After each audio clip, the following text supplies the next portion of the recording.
Bueno, buenas tardes, muchas gracias por asistir. Tengo el honor y la emoción también compartida, a pesar de no haberla conocido, de presidir esta mesa redonda que decidimos que fuera en honor de Paola Bentavoglio. Y quiero agradecer a los ponentes, a Manuel Díaz Campos, muy especialmente a la coordinación del panel, pero también a Marta Shiro y a Irania Malaver, su buen hacer, su disposición para celebrar este evento, que fue uno de los encargos que me dejó hechos el director anterior y que yo con mucho gusto eché a andar. Entre tanto, pasó lo que pasó, que ya sabemos, y por eso decidimos que el evento tenía que salir adelante y que además lo haríamos en honor de Paula. Ellos la conocían y la conocían muy bien, con lo cual seguramente querrán hablar un poco de ella, de su relación con ella. Yo no osaría hacer tal cosa porque no la he conocido personalmente, pero sí voy a presentar a los ponentes muy brevemente y ya les cedo la palabra, aunque muchos de los que están aquí, creo que, o casi todos, seguramente ya les conocen. Manuel Díaz Campos es profesor catedrático de Lingüística Hispánica en la Universidad de Indiana, en Indiana University. Sus áreas de investigación son la sociolingüística, la variación fonológica y la morfosintáctica, la adquisición de fonología y la fonología experimental, así como también la adquisición de fonología en estudiantes de segundas lenguas. Edita, entre otros volúmenes, el Handbook of Hispanic Social Linguistics y también es autor de la introducción a la sociolingüística hispánica, entre otras muchas publicaciones. Marta Shiro es profesora de la Universidad Central de Venezuela, también es profesora afiliada, donde se encuentra ahora en la Florida Atlantic University. Tiene un doctorado en educación por esta universidad en la que nos encontramos y una maestría en lingüística aplicada por la Universidad de Birmingham en el Reino Unido. Ha sido directora del Instituto de Filología Andrés Bello y centra sus intereses, sus líneas de investigación en el desarrollo del lenguaje oral y escrito, en el bilingüismo, en el discurso narrativo y en la argumentación de niños y adultos. Irania Malaver es antropóloga y tiene un magistrado en lingüística por la Universidad Central de Venezuela, de donde es también doctora profesora y un doctorado por la Universidad de Alcalá. Ha sido también directora del Instituto Andrés Bello, como Marta, y centra su docencia y sus intereses investigadores también en la sociolingüística, lógicamente, en la lingüística de corpus, en la dialectología del español y del español de América. Así que les dejo con ellos, les doy una vez más la bienvenida al observatorio, esperando que nos vengan a visitar más y si tienen interés en recibir la información de nuestros eventos, de nuestros estudios, de las actividades, tienen aquí en la entrada, en el mostrador, una hojita para darnos sus datos y de esa manera recibirán toda la información de las cosas que publicamos y que celebramos. Así que les dejo ya con los ponentes. Muchas gracias. Gracias. Gracias, Marta Ocaya. Y por ser la más veterana, yo voy a hacer una pequeñísima introducción. Primero que nada, para dar las gracias al observatorio, a ti, Marta, a Francisco Moreno Fernández, ¿no proyecto suficiente? Es para la grabación. Perdón, sorry. Ok. Y a Victoria Yarlori, que es gestora de programas, y en general agradecemos este espacio que nos dieron para homenajear a Paola Bentavoglio. Y como creemos en el contexto, en el estudio de la lengua, pues quisiera introducir nuestra mesa contextualizando lo que vamos a hacer. Primero que nada, diciendo que el Instituto de Filología Andrés Bello, que era el Centro de Investigaciones de Lingüística en la Universidad Central, sin demasiada modestia, puedo decir que la mejor universidad de Venezuela, la más grande por cierto, y creo que tenía un excelente nivel. Y el que fundó ese instituto fue el lingüista Ángel Rosenblatt, y Paola se integra al instituto en 1970 y es discípula de Rosenblatt y sigue líneas de investigación empíricas, que era lo nuevo en esa época. Crea grandes corpus, también era lo más de avanzada en la época. Toma una perspectiva variacionista, impulsa los estudios lingüísticos en Venezuela en pre y posgrado, organiza congresos nacionales e internacionales de lingüística, se convierte en una referencia entre los hispanistas en el mundo y su legado queda plasmado en sus publicaciones, en los trabajos de los investigadores que ha formado, que son muchísimos.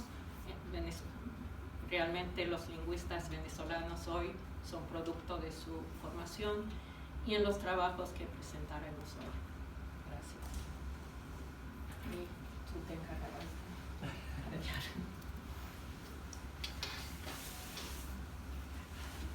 Bueno, mil gracias por estar aquí, por asistir.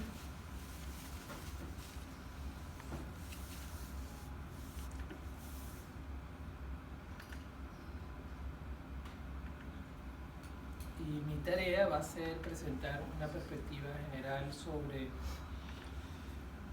el español de Venezuela y particularmente sobre la fonología del español de Venezuela, y también hablar de un par de fenómenos que son característicos del habla de Caracas, como es la elisión de la D intervocálica y la elisión de la R final de sílaba, desde dos puntos de vista, desde el punto de vista de la producción y desde el punto de vista de la percepción.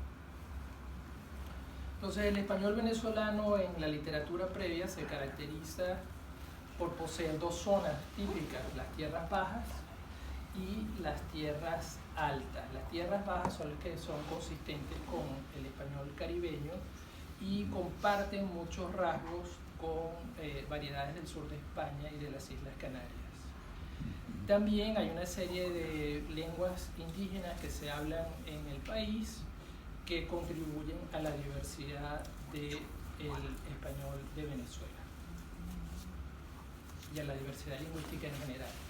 Algunos de los rasgos que caracterizan al español de Venezuela incluyen el alzamiento y la distinción de vocales altas, por ejemplo, golpeando en lugar de golpeando. Por supuesto, yo poseo ese rasgo. El ceseo, el yeísmo, la elisión de la D intervocálica, a la que le vamos a dedicar bastante tiempo. La producción de la posteriorización de consonantes oclusivas en posición final de sílaba, es decir, pexi en lugar de pepsi. La producción bilabial de F en ciertas zonas de los Andes y los llanos. Hay algunos rasgos que lo asemejan un poco a ciertas variedades del norte de España, como hay una S apicualveolar en algunas zonas rurales de los Andes. La aspiración de la S en posición inicial de sílaba y en final de sílaba también. Velarización de nasales. En algunas zonas andinas la sibilación de la R y neutralización de R y L en algunas zonas.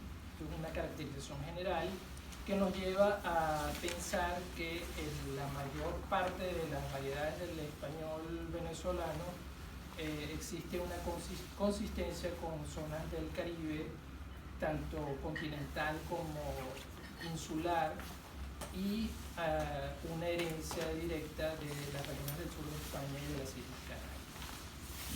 Con esa introducción general nos movemos un poco a datos empíricos sobre la D intervocálica y la R final de sílaba.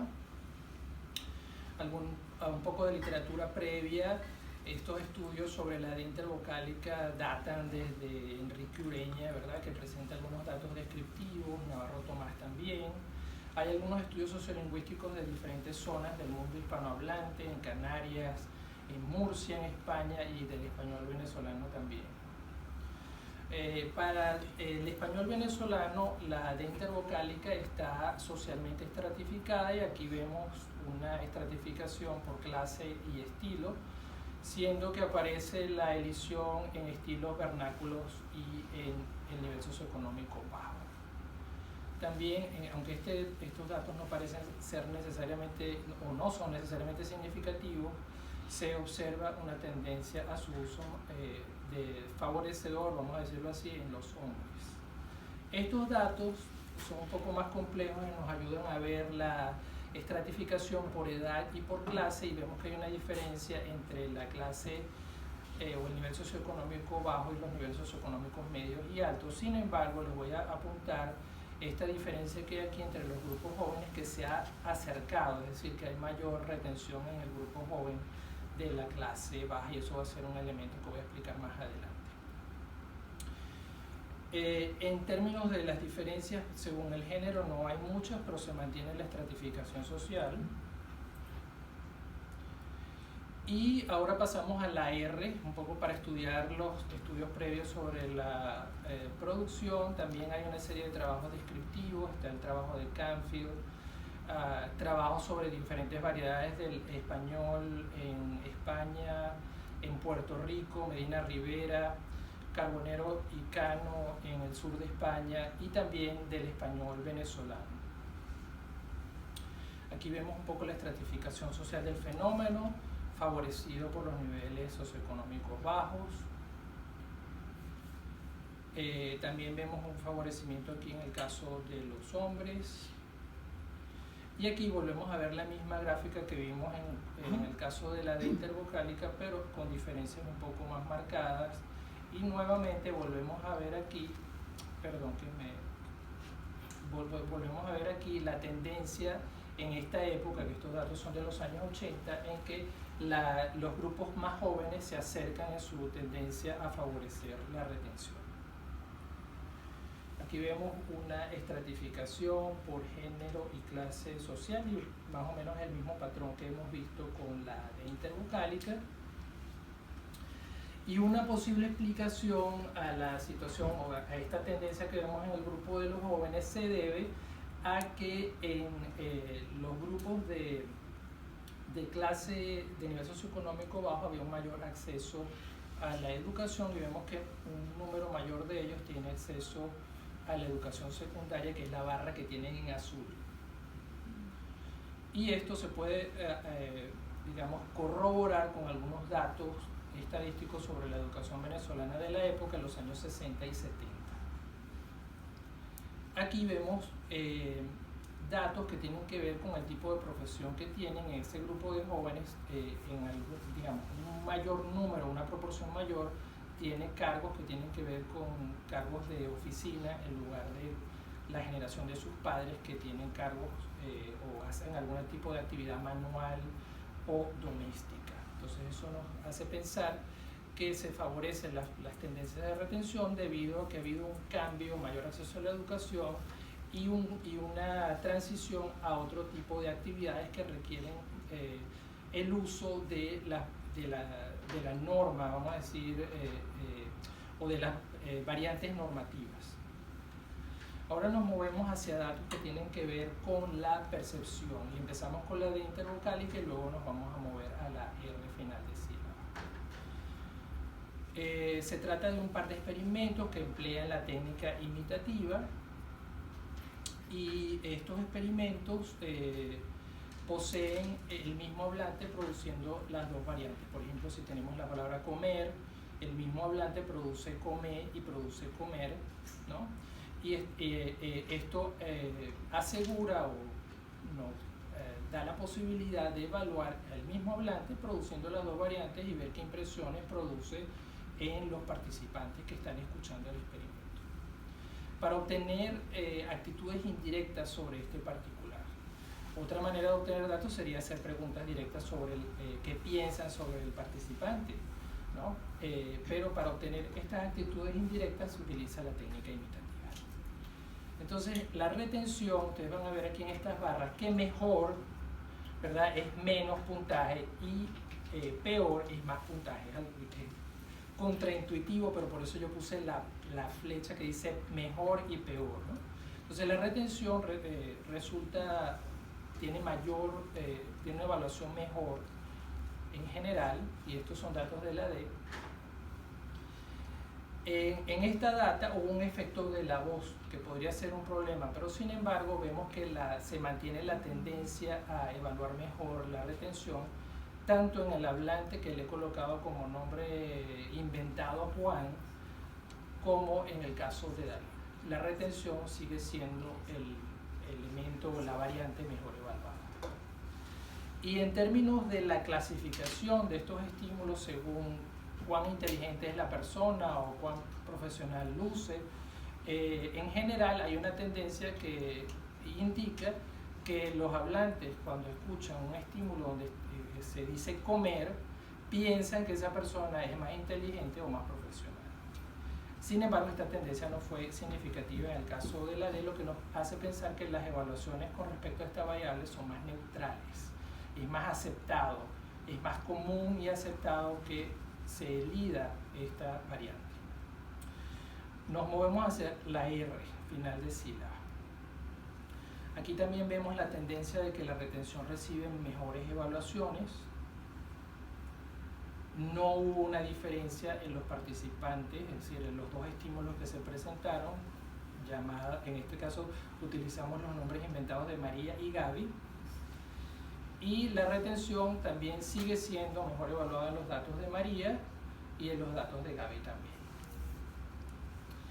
De acuerdo con la cualidad que se le atribuye, se consideran más inteligentes las personas y más profesionales las que retienen y no las que eliden según los participantes, según los que percibieron estas tareas.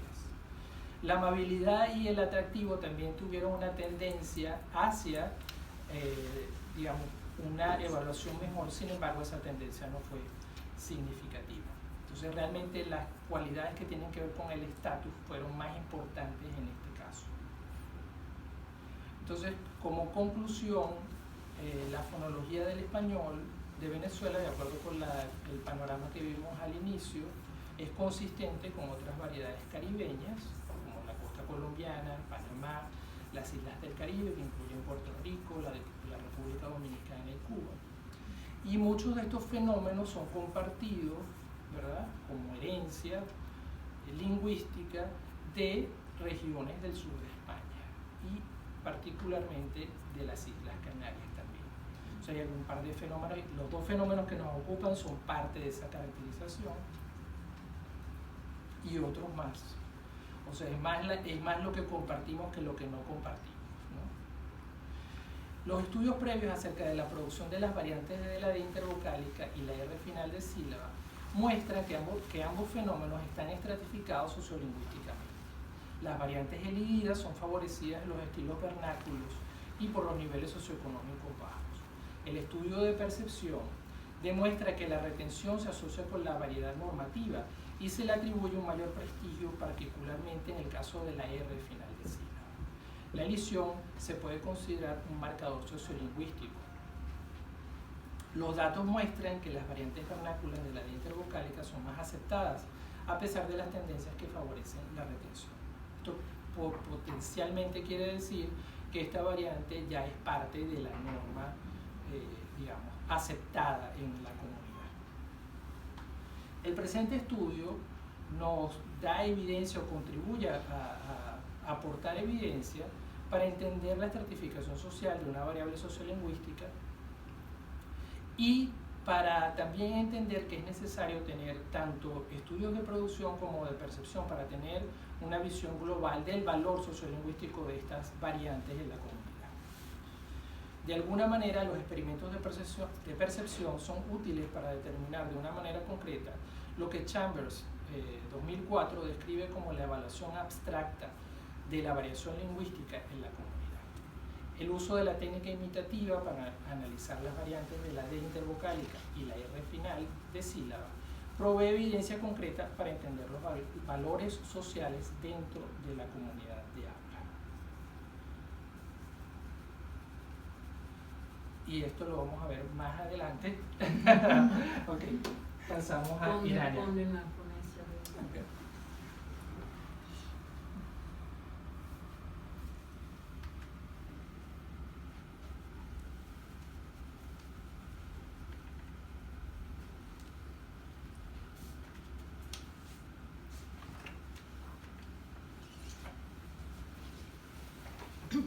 Buenas tardes y gracias a todos por estar aquí y gracias por este espacio maravilloso.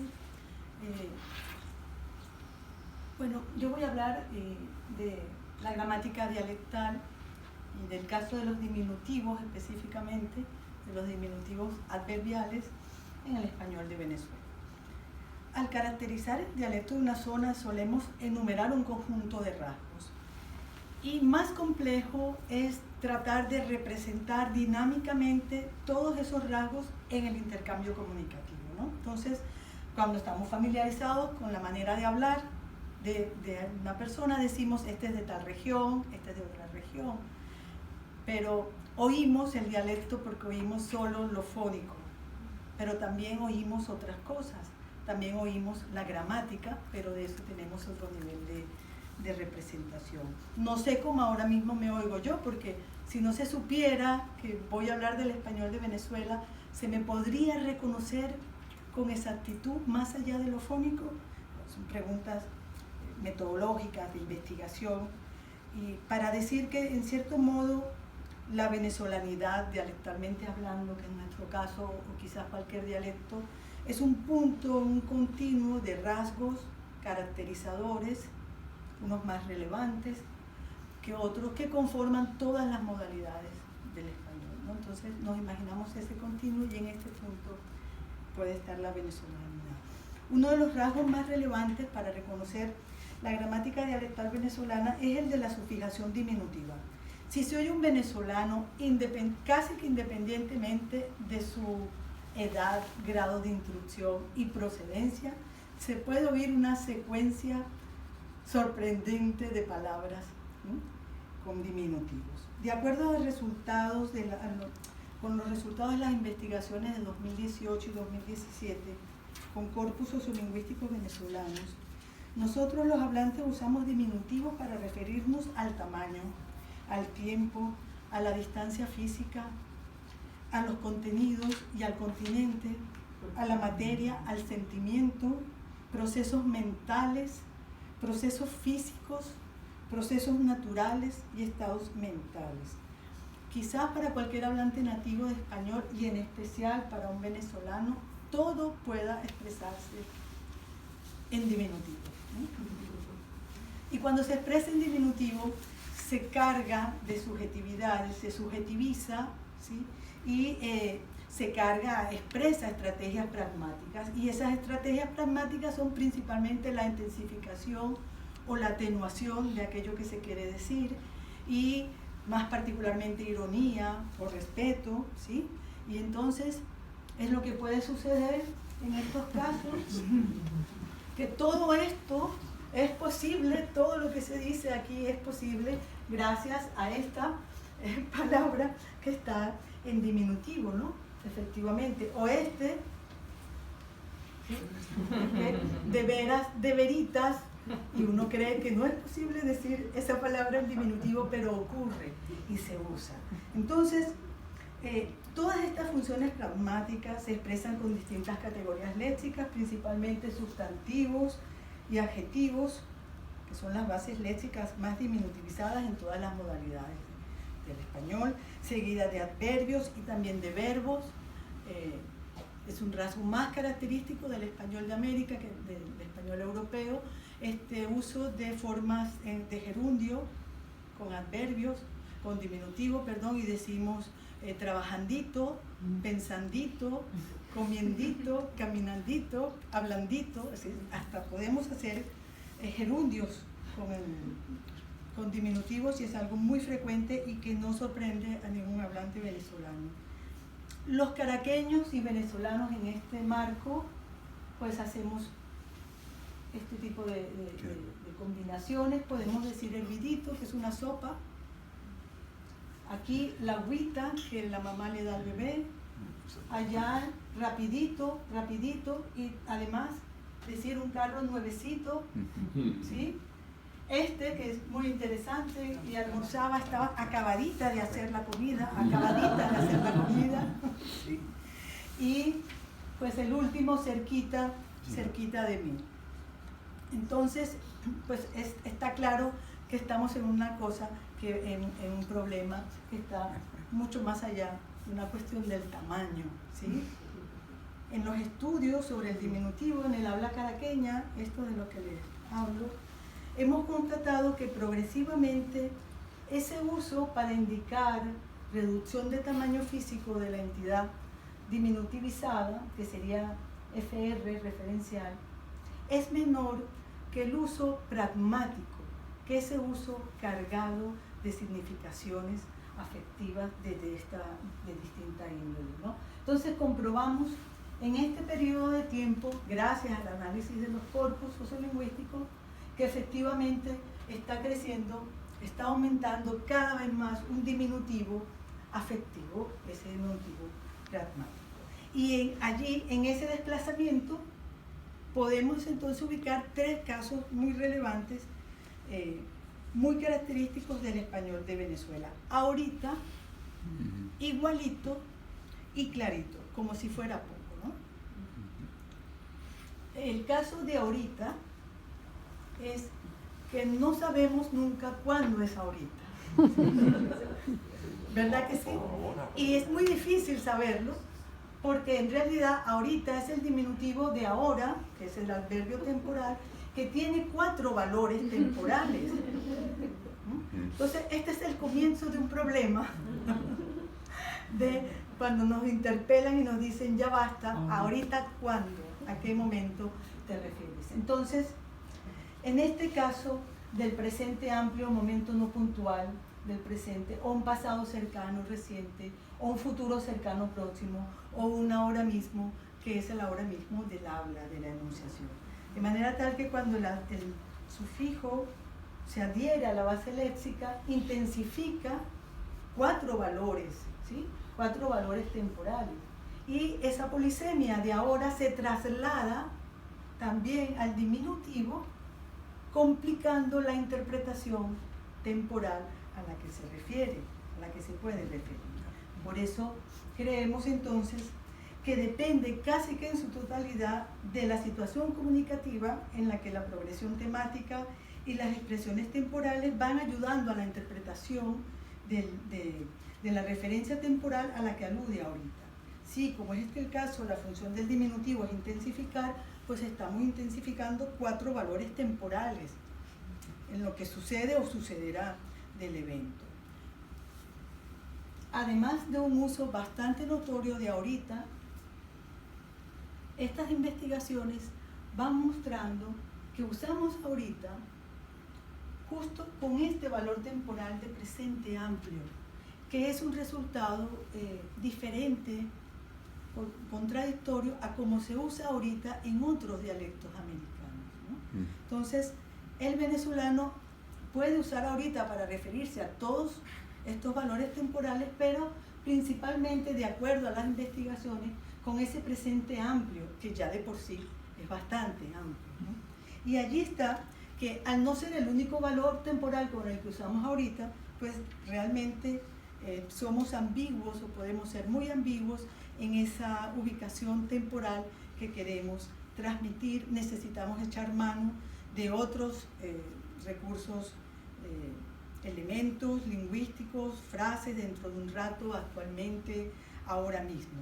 Así que nosotros nos movemos en aguas temporales imprecisas con este diminutivo que tanto usamos y cuya ambigüedad radica justamente en esta polisemia que estamos constatando de acuerdo con los corpus. Pero no solo decimos ahorita muchísimo y para todo, sino que también usamos claro y clarito, ¿sí? Los venezolanos oímos clarito, vemos clarito, pensamos clarito, escuchamos clarito, ¿sí? Entonces, ¿qué es lo que sucede con este diminutivo también? Ese diminutivo es el diminutivo de claro, ¿sí? Que tiene función adjetival, que es los primeros ejemplos, como adjetivo, como atributo, y también tiene esta función adverbial, como adjetivo adverbializado, en caso en los que se combina con el verbo. Lo veo clarito, lo escucho clarito, que para mí es absolutamente normal y posible decirlo sin mayor dificultad, ¿no? Entonces, en este marco del proyecto que estamos haciendo sobre cómo están transformándose los usos del diminutivo, pues investigamos claro en 272 entrevistas de hablantes caraqueños y encontramos que la forma masculina clarito es la que más usamos. ¿Por qué? Porque los hablantes estamos, ¿sí?, escogiendo, usando una de todas las posibilidades que tenemos. No lo usamos como adjetivo, en claritas, ni en claritas, y tampoco como claritos. Entonces aquí, pues como diría nuestra querida profesora Adriana Bolívar, el corpus habla, el corpus nos dice lo que los hablantes están haciendo, ¿no? Y vamos necesariamente a comprobar cuáles son las funciones de clarito. Y volvemos a comprobar que esa función adverbial, que es la que aparece en naranja, es mayor que la función adjetival. Así que volvemos a confirmar la hipótesis general de que los diminutivos están uniéndose a las bases adverbiales, avanzando en ese proceso de diminutivización de una palabra que va transformándose en sus funciones. Vean los ejemplos. Me acuerdo clarito, me acuerdo de una maestra que se llamaba, yo me acuerdo clarito de cuando tenía como 8 años, ¿sí? O yo iba pasando y escuché clarito. De todos los verbos con los que se puede combinar clarito, ha escogido acordarse, ¿no?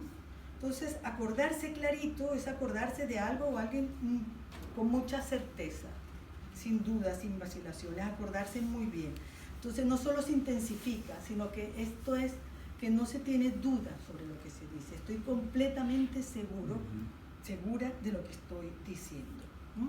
Me acuerdo clarito de eso, no lo puedo dudar. Entonces, estos resultados también son elementos que nos permiten considerar que está ocurriendo una especialización de este diminutivo adverbial, ¿sí?, uniéndose principalmente al verbo acordarse. Claro que son datos que corresponden a un primer nivel de análisis y que estamos, es una investigación que sigue desarrollándose. Por último, igualito, ¿sí? Ahora también decimos, podemos hacer el diminutivo de igual. Igual también, como la base léxica, tiene 3 funciones: la adjetival, la adverbial y la de marcador discursivo. Lo curioso de igualito en el habla venezolana es esto, es decir, igualito te llamo, que es igual te llamo, que realmente es de todos modos o de todas maneras te llamo, ¿no? Entonces, ¿igualito a qué? Evidentemente aquí no hay un igualito a nada. Así que esto es la gramática que se oye, que se nos oye también, y efectivamente fuimos a los mismos materiales sociolingüísticos, las mismas entrevistas, el mismo corpus, para buscar a este diminutivo de igual y volvemos a encontrar que se trata de la forma singular masculina y que es la única, como clarito, que realmente estamos usando de ese conjunto de formas con diminutivo. Volvemos a comprobar sus funciones y encontramos que son las funciones adverbiales nuevamente y además las funciones de este marcador de discurso, marcador discursivo, que ya comienza a ser una suerte de desplazamiento hacia otra función de este diminutivo.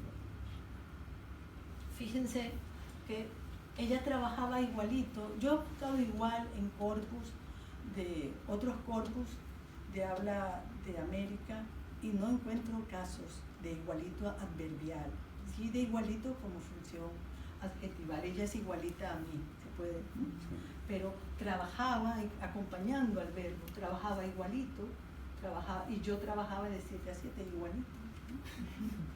Y al fin, y este es más todavía singular cuando dice: yo bajaba del colegio, él me veía feo y me daba miedo, pero igualito no le demostraba el miedo, sino que seguía, ¿no? Entonces, nuevamente se constata que es esta forma singular la predominante, y también vamos constatando que son usos adverbiales novedosos y que también el uso como marcador de reformulador de distanciamiento va imprimiendo una singularidad a este fenómeno del proceso de extensión del diminutivo en el habla caraqueña. Ahora, en los tres casos, las formas con diminutivo alternan con las formas sin diminutivo, de manera tal que usamos ahora y ahorita, igual, igualito, claro y clarito. El hablante venezolano entonces duplica, ¿sí?, sus estrategias y recursos pragmalingüísticos. No pocos piensan y creen que somos absolutamente imprecisos con el manejo del tiempo en lo que toca ahorita, ¿sí? También el habla en diminutivo merece y ha merecido ciertas críticas en general, ciertas valoraciones negativas. Yo, preparando este trabajo, encontré esta reseña en internet de una persona que legítimamente plantea esto. Excesivo, cursi, redundante, dice, ya que todos los extremitos son malitos y que las cositas no hace falta reducirlas para que sean más delicaditas. Si ves que lo utilizas mucho, intenta utilizar las palabritas tal cual son. Pero lo que me interesa del comentario es que las estrategias se hacen rutinas comunicativas. Su frecuencia de uso aumenta y da lugar a nuevos procesos semánticos. Y entonces es un habla plagada de diminutivos, pero en un habla en la que hay muchos diminutivos, esos diminutivos empiezan a perder carga afectiva porque se van haciendo rutina, ¿sí? Y no en todos los casos el hablante escoge realmente de forma consciente un diminutivo, ¿sí?, como una manera de comunicarse específica con alguien. Esto quiere decir que en muchas interacciones en las que empleamos diminutivos, y en especial los venezolanos, esos diminutivos ya no son tan afectuosos o pragmáticos porque ya no se trata de un rasgo individual, sino que estamos cada vez más ante un rasgo dialectal. Muchas gracias.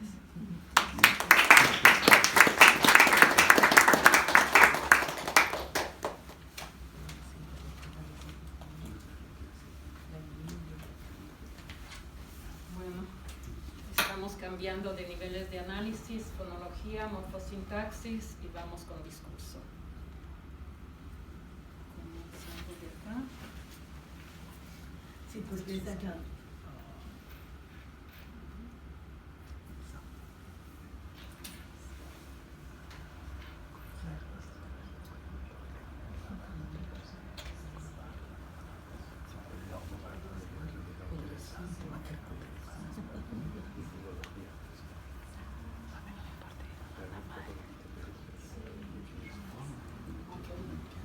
Entonces a mí me toca hablarles de un trabajo que hice hace varias décadas, no diré cuántas, por pura casualidad, aquí mismo, a muy pocas cuadras de acá, y es para mí muy emocionante presentarlo ahora porque Paola fue una persona que me ayudó muchísimo, porque cuando yo estaba acá fui a recoger datos en Venezuela, pero necesitaba transcribirlos y luego analizarlos, y ella me ayudó muchísimo mandándome las transcripciones por correo electrónico, que los attachments hace algunas décadas en aquella época no eran tan sencillos de enviar por correo electrónico, y sin embargo me llegaron y pude hacer mi tesis doctoral mucho con ayuda de ella. Y por pura casualidad hace poco le hicimos un homenaje a mi tutora con quien hice ese trabajo, que era Catherine Snow, así que todo como vuelve en un círculo. Y desde entonces yo he trabajado en cosas similares, pero otras cosas, bilingüismo, argumentación infantil, discurso académico, otras cosas, pero este es un trabajo que está muy cercano a mi corazón, y ahora cuando lo presento se lo dedico a Paola. Entonces, la primera pregunta que surge y que es muy válida, aunque el trabajo haya sido hecho hace varias décadas, es ¿por qué estudiar el desarrollo del discurso narrativo? Primero, porque como hemos visto con las presentaciones anteriores, cuando hablamos, no hablamos en oraciones, no hablamos en palabras, sino hablamos en discurso. Por lo tanto, los niños a lo que están expuestos y lo que oyen no es formas gramaticales, ni son palabras fuera de contexto, ni son oraciones que si son gramaticales, completas o no completas, sino oyen el discurso en su totalidad. Por lo tanto, la competencia lingüística y la competencia discursiva no se pueden separar, son la misma cosa y el niño aprende todo eso a la vez y tal vez empieza por uno y no es exactamente la lingüística formal. Entonces, ¿qué es la competencia discursiva? Es una habilidad donde hay que tomar en cuenta el contexto para saber si lo que digo es apropiado, es aceptable. Y luego, el contexto que se da en la vida del niño cuando comienza a hablar es un contexto de interacción, por lo tanto hay que aprender a tomar turnos. Y para narrar hay que tomar los turnos de una manera muy particular, que no es la misma forma que tomar turnos para conversar sobre si se quiere comer o no se quiere comer. Es otro tipo de turno que hay que tomar, como veremos. Requiere entonces una planificación y una organización discursiva específica. Por lo tanto, tenemos que entender cómo los niños aprenden a hacer esas cosas. Y en la competencia lingüística tienen que aprender a usar el lenguaje de manera apropiada para construir esos relatos. Tienen que tener un vocabulario para poder expresar las cosas, tienen que usar una sintaxis más compleja que en una sola palabra o oración que usan en una conversación de cara a cara donde hay turnos mucho más cortos. Entonces,